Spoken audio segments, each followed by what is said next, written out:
This is March, which is Women's History Month, and the item we'd like to feature this month is a diary kept by Aletta Clowes Clarke of Sussex County between 1789 and 1793.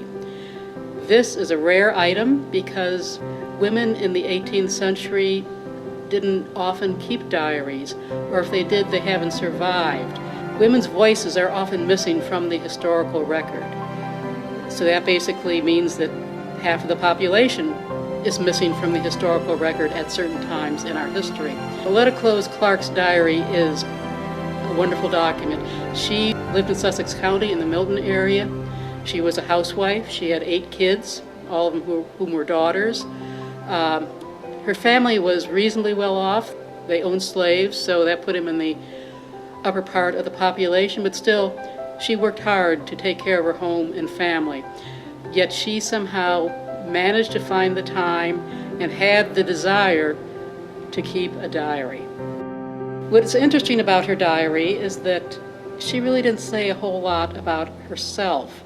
Today we expect a diary or personal journal to be full of feelings and drama and interior monologue and all sorts of stuff like that. That's not what you see in her diary. Her entries, they're brief. A lot of the things have to do with other people, like so-and-so visited, or I went to see so-and-so. There's a lot of sickness and death in the diary, I think reflecting how prevalent they were in late 18th century life in Sussex County, Delaware.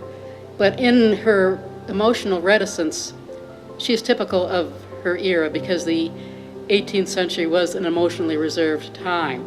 People just didn't talk about their feelings a lot. When we get into the early 19th century, into the Romantic era, then all the feelings start to come out. Because it's a rare voice of a woman from the late 18th century.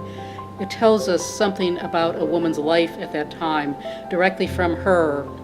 It's easy to romanticize what life was like in the 18th century, but when you read something like this, you get over that.